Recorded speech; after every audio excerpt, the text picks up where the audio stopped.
तर नमस्कार शेतकरी बांधवांनो, आपल्या सगळ्यांचं शेतकरी अपडेट या चॅनलवरती स्वागत आहे। शेतकरी बांधवांचे हार्दिक स्वागत आहे। तर शेतकरी मित्रांनो, आपण आजच्या व्हिडिओमध्ये नमो शेतकरीच्या 8व्या हप्त्याच्या संदर्भामध्ये एक महत्त्वाचा असा अपडेट घेण्याचा प्रयत्न करणार आहोत।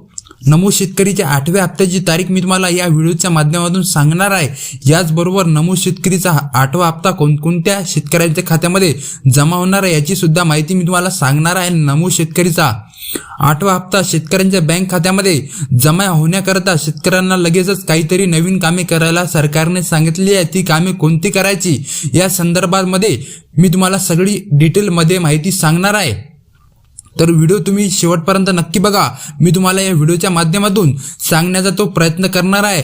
व्हिडिओला नवीन आले असेल तर व्हिडिओला लाईक करा, शेअर करा आणि चॅनलला सबस्क्राईब करणं विसरू नका।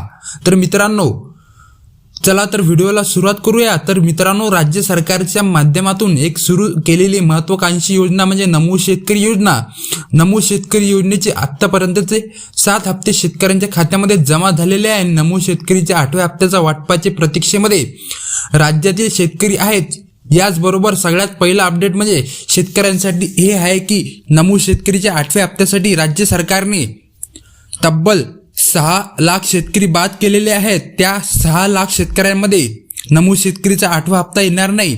आता ते 6 लाख शेतकरी बाद केले, त्यांच्यामध्ये काही बोगस लाभार्थी आहेत असं सरकारचं म्हणणं होतं। याचबरोबर त्यांच्यामध्ये काही एका कुटुंबांमधले 2 लाभार्थी असेल, पती पत्नी असेल, त्यांना एकाला बाद केलेले आहे। याचबरोबर ज्या शेतकऱ्यांची जमिनीची माहिती जुळत नाही अशाही शेतकऱ्यांना अपात्र केलेले आहे। आता तुम्हाला जर नमो शेतकरीचा 8वा हप्ता मिळवायचा असेल तर तुम्हाला कोणती कामे करायची आहेत ती थोडक्यात मी तुम्हाला आजच्या व्हिडिओमध्ये सांगणार आहे। तर शेतकरी बांधवांनो, सर्वप्रथम तुम्हाला तुमचा फार्मर आयडी काढायचा आहे। तुमच्याकडे जर फार्मर आयडी नसेल तर तुम्हाला तुमचा नमो शेतकरी योजनेचा 8वा हप्ता तुमच्या बँक खात्यामध्ये जमा होणार नाही। यामुळे जवळच्या CSC केंद्रावर जाऊन लवकरात लवकर फार्मर आयडी काढून घ्या आणि ऑलरेडी जर तुमच्याकडे फार्मर आयडी असेल तर तुमच्या फार्मर आयडी CSC केंद्रावर चालकाच्या मार्फत तुम्ही ते बनवून घ्या आणि तुमच्या फार्मर आयडी जर काढलं असेल तर ते अप्रूव्ह असणं महत्त्वाचं आहे आणि ती पहिली गोष्ट तुम्ही बघा। त्यानंतर शेतकरी बांधवांनो, दुसरं काम करायचं आहे। तुमची जमिनीची माहिती जर जुळत नसेल किंवा जमिनीची माहिती किंवा लँड रेकॉर्ड जर नो दाखवत असेल तर जमिनीची माहिती जुळवण्याकरिता तुम्हाला तहसील कार्यालयामध्ये जाऊन तुमचा 7/12 असेल, तुमची होल्डिंग असेल, तुमचं आधार कार्ड असेल, तुमचं PM किसानचं स्टॅटस असेल, ही सगळी कामे तुम्हाला पूर्ण करायची आहे। त्याशिवाय तुम्हाला नमो शेतकरीचा 8वा हप्ता तुमच्या खात्यामध्ये जमा होणार नाही, हे मात्र स्पष्ट होतं।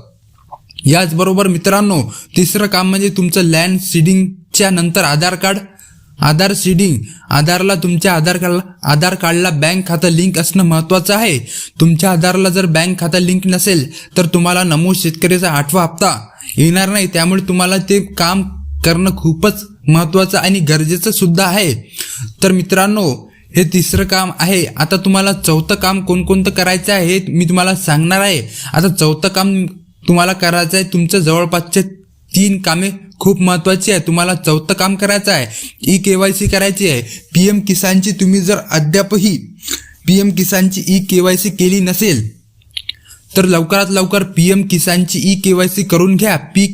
PM किसानची KYC केल्याशिवाय तुम्हाला नमो शेतकरीचा 8वा हप्ता तुमच्या बँक खात्यामध्ये येणार नाही। त्यामुळे सर्वप्रथम मित्रांनो, आधार सीडिंग, लँड सीडिंग, KYC आणि तुमचं फार्मर आयडी हे 3 ते 4 कामं तुम्हाला केल्याशिवाय तुम्हाला नमो शेतकरीचा हप्ता मिळणार नाही। मित्रांनो, एकंदरीत याचबरोबर मित्रांनो, आता सगळी 4 कामे करायची आहे। त्यानंतर पुढचं काम आहे की तुमची सगळी कामे ओके असतील तर तुम्हाला कुठलाही काही करण्याची आवश्यकता नाही। याचबरोबर आता पुढचं अपडेट हे आहे की नमो शेतकरीच्या 8व्या हप्त्यासाठी राज्य सरकारच्या माध्यमातून 90,41,241 शेतकरी पात्र करण्यात आलेले आहेत। नमो शेतकरीचा 8वा हप्ता 90,41,241 शेतकऱ्यांच्या आधार संलग्न बँक खात्यामध्ये राज्य सरकारच्या माध्यमातून जमा केला जाणार आहे आणि याच शेतकऱ्यांना जवळपास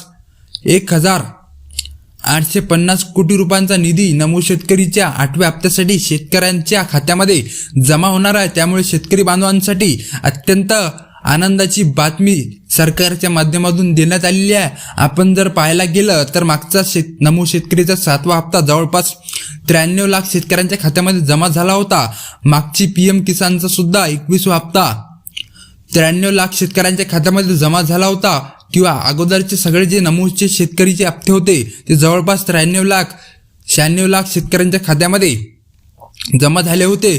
परंतु यावेळेस राज्य सरकारने फक्त 90 लाख शेतकरी पात्र केलेले आहे, वरचे शेतकरी अपात्र केलेले आहे. त्यामागचं जे कारण आहे ते मी तुम्हाला व्हिडिओमध्ये सांगितलेलं आहे की ती डबल फायदा घेत होती. त्या शेतकऱ्यांची नावे आता इथे बाद करण्यात आलेले आहे. आता अपात्रतेचे सुद्धा कारण सांगितलेले आहे आणि काही शेतकरी पात्र व्हायचे असेल तर तुम्हाला कोणती कामे करायची आहे ते सुद्धा सांगण्याचा प्रयत्न केलेला आहे. बरेच सारे शेतकरी म्हणत आहे की सर नमो शेतकरीच्या निधीमध्ये काही वाढ झालेली आहे का? कारण 24 फेब्रुवारी 2025 रोजी राज्याचे मुख्यमंत्री फडणवीस साहेबांनी एक घोषणा केली होती. नमो शेतकरी अंतर्गत आम्ही निधीमध्ये वाढ करणार आहोत. पुढच्या वर्षी म्हणजे यावर्षी 2026 मध्ये हा निधी वाढणार असे देवेंद्र फडणवीस यांनी सांगितले. तर शेतकरी बांधवांनो, इथे तुम्ही लक्षात घ्या, 6,000 रुपये जे आम्ही 9,000 रुपये जमा करणार आहे, 2,000 रुपये ऐवजी 3,000 रुपयांचा आम्ही हप्ता शेतकऱ्यांना देणार आहे, अशी घोषणा मुख्यमंत्री देवेंद्र फडणवीस यांनी 14 फरवरीच्या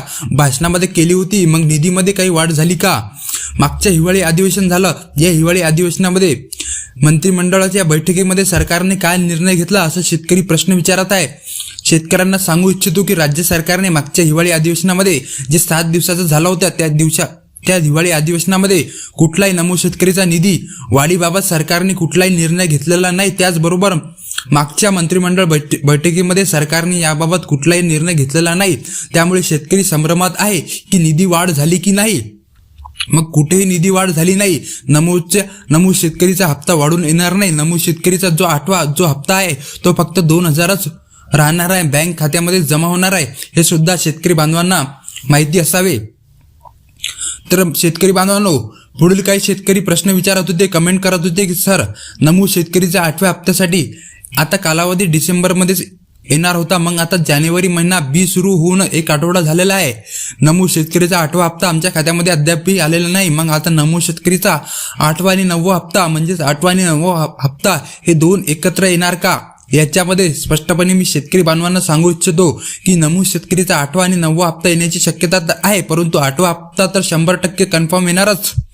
परंतु नमो शेतकरीचा 8व्या हप्त्याबरोबरच 9वा हप्ता येऊ शकतो. कारण की येणाऱ्या जिल्हा परिषद निवडणूक आहेत आणि शेतकरी कुठे असतो तर स्थानिक स्वराज्य संस्थांमध्ये किंवा शेतकरी मतदार जिल्हा परिषद निवडणुकांमध्ये असतो. त्यामुळे राज्य सरकारने नमो शेतकरीच्या 8व्या हप्त्याबरोबर नमो शेतकरीचा 9वा हप्ता सुद्धा देऊ शकतं असं सरकारचं म्हणणं आहे.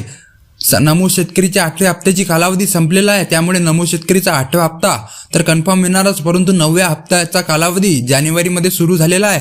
त्यामुळे 8वा आणि 9वा हप्ता हे दोन्ही हप्ते एकत्र येण्याची शक्यता आहे. तर बरेच शेतकरी म्हणत होते की सर आता नमो शेतकरी हप्त्याबरोबर PM किसानचा हप्ता येईल का? कारण PM किसानचा मागचा हप्ता 21वा हप्ता येऊन जवळपास 2 ते 2.5 महिने झाले. PM किसानच्या मागच्या हप्त्याला थोडा विलंब झाला होता. त्यामुळे शेतकरी म्हणत होते की नमो शेतकरी हप्त्याबद्दल PM किसानचा हप्ता येईल का? तर याची शक्यता फार कमी आहे. आला तर घेऊ शकतो. नमो शेतकरीचा 8वा हप्ता तर याच जानेवारीमध्ये मिळणार आहे. सध्याच्या ज्या निवडणुका आहेत या निवडणुका झाल्यावर म्हणजेच 15 जानेवारी नंतर सध्याच्या निवडणुकीची आचारसंहिता सुरू आहे. महानगरपालिकेच्या निवडणुका सुरू आहेत. 16 जानेवारीला महानगरपालिकेच्या निवडणुकीचा निकाल आहे आणि 16 जानेवारी नंतर आचारसंहिता संपणार आहे. 16 जानेवारी नंतर नमो शेतकरीचा 8वा हप्ता शेतकऱ्यांच्या आधार संलग्न बँक खात्यामध्ये जमा होणार आहे. राज्यातील 90,41,241 शेतकऱ्यांच्या आधार संलग्न बँक खात्यामध्ये 1,850 कोटी रुपयांचा नमो शेतकरीचा 8व्या हप्त्याचे वितरण राज्याचे मुख्यमंत्री देवेंद्र फडणवीस यांच्या माध्यमातून DBT-द्वारे म्हणजे डायरेक्ट बेनिफिटद्वारे वितरण होऊ शकते. तर मित्रांनो, व्हिडिओ जर तुम्हाला आवडला असेल तर व्हिडिओला लाईक करा, शेअर करा आणि चॅनलला सबस्क्राईब करणं विसरू नका आणि बाजूला दिलेला बेल नोटिफिकेशनला ऑनवर सेट करा, म्हणजेच की तुम्हाला महत्त्वाचे अपडेट टाइम टू टाइम मिळत राहतील. चला तर मित्रांनो, जय हिंद.